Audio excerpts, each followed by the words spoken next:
recording, yeah? Okay. So, am I okay saying your name? Yeah. So, just picked up Semina, and yeah, not everyone likes to be recorded, but they're open to do audio. So yeah, Semina's from Pakistan, so the floor is yours, Semina. It's a new channel, so it will start growing, and as it grows, it's good to get different perspectives. Done thing. Okay. Assalamu alaikum, which is an Arabic way of greeting, which means be peace on you. I'm Semina, basically from Pakistan, been living in UK for the last 6 years, working as a support worker. I really wanted to discuss a small thing which haunts me all the time when I tell people that I'm from Pakistan, and the first look I get on people's face is usually a country which is labeled as terrorist country, or a country where there is no education, or the girls are oppressed, or we have a hard time living in our country, and probably that's the reason we leave. None of them are true. My educational background is an MBA, an MSc. I was a corporate banker in my country, served in different big banks, and served in head offices, working alongside with men, taking all prime decisions. So yeah, when we say that girls in Pakistan, generally because it's a Muslim country, naturally it would be labeled as terrorist country. But on the contrary, the whole girls, if I talk about the small group of my family, I am double masters, my brother is a CFA, my sister-in-laws, my sisters all have done bare minimum of masters, and they have been in corporate life for whole of their lives. Everyone opts to, it's everyone's probably decision not to work, depending on their own circumstances. But having said that, my group of friends, literally all of them are working, be it in an organization or from home, so it can be a fashion business. Why I am saying it is that Muslim girls, if they are wearing hijab, because not a lot of Muslim girls you would know would wear hijab, but that does not mean that they belong to a modern family or something. It's a part of our religion. It gives me the element of modesty, and I want to follow my religion, but then there are a lot of Muslim girls who do not practice hijab. Having said that, we are very much into education, we are very much into science and tech, we are very much into computers. And when I was working in my last organization, my supervisor was so impressed with my knowledge of computer, because I set up a lot of automatic systems on the computer. After a year, he started reading books on Muslim ladies, Muslim women, then the Muslim woman in Islam. He started reading them, and he was so impressed that he used to ask me a lot of questions. But he slowly understood that media has labeled things. It's not the reality. And I still keep on working on it everywhere, wherever I go, wherever I talk to people, wherever I work. I keep on educating them that we as Muslim ladies, especially from Pakistan, we have a totally different lifestyle and totally different life than what is propagated on social media. Social media, generally media, TV and everything. Yeah, that was great. Thank you so very much. Too much talk. No, that's fine, totally. Like I say, it's not about me, it's about customers, and it's about perspectives. And I think you painted an amazing picture of Pakistan, of just beliefs, perspectives, technology, passions, the misconceptions, everything. You touched on a lot, and that's one of the reasons why I like to. It's called Taxi Podcast Perspectives. Yeah, when you see it on the channel, it says Taxi Podcast, but it's about perspectives, because I think too many times people get they have a certain belief system or a certain perspective, and they don't welcome and respect other people's.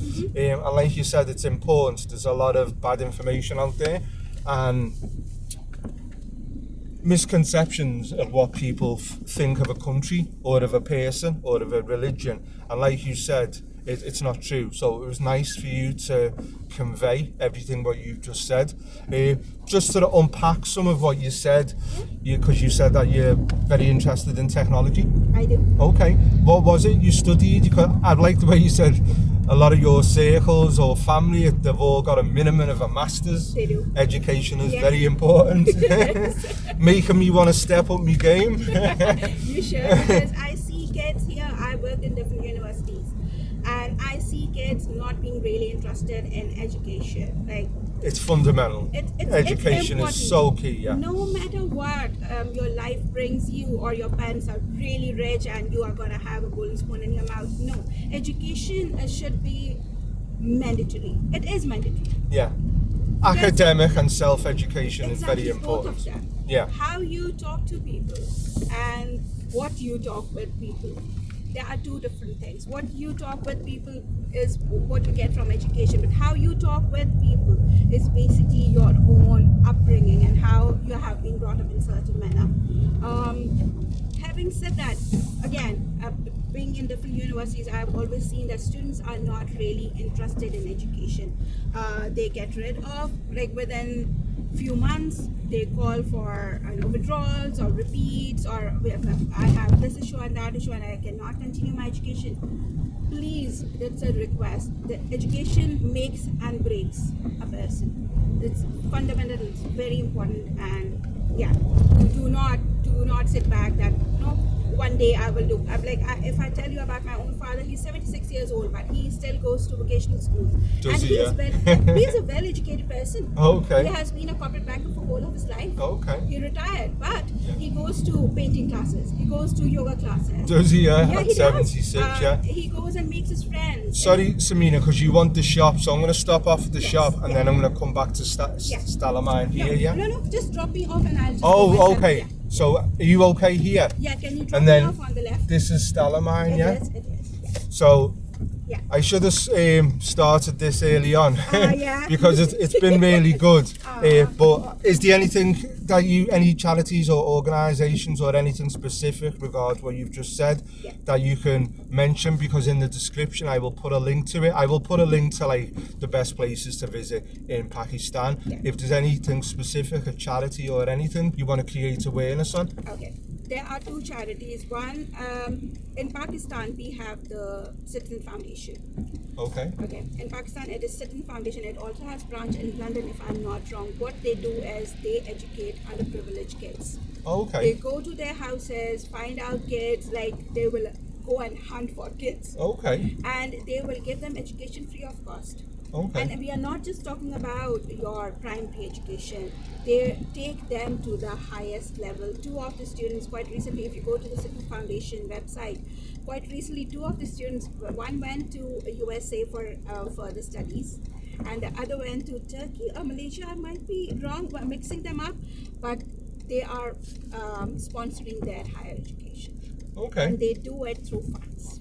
Okay. Funds to donations, the charities which they get from, we as Muslims, we are entitled to pay 2.5% of our earning every year as zakat, which is a charity, which is part of our religion. It is mandatory. Yeah. Anyone who is earning, they take that money out before even saving for themselves. Okay. So that money can go to these charities, and if someone is listening to me from Pakistan, please go for the Citizen Foundation website and go for it. They have this program, the kids education program I'm talking about. It is known as by the Rehbar. Okay. Yeah. Here in UK, I'm working with one charity by the name of Read Easy. They help people with learning how to read. Okay. And there is a whole 18 months program. And if you have never read anything, if you want to study, it's a free of cost program. Go for it. The Read Easy Merseyside, the team leader, her name is Elizabeth. She's one of the best ladies I've met in UK, and she helps a lot of people. Like, a lot of people come. There is a one-on-one sessions with different volunteers. It's a completely volunteer program. If you want to work as volunteer there, these are two things I think. These two are very close to my heart. So if you are interested, please go for it. Yeah, no, that's brilliant. That's brilliant. I'm going to bring it to the close, yeah? Thank you. And just once I'll take payment then. But yeah, thank you for that.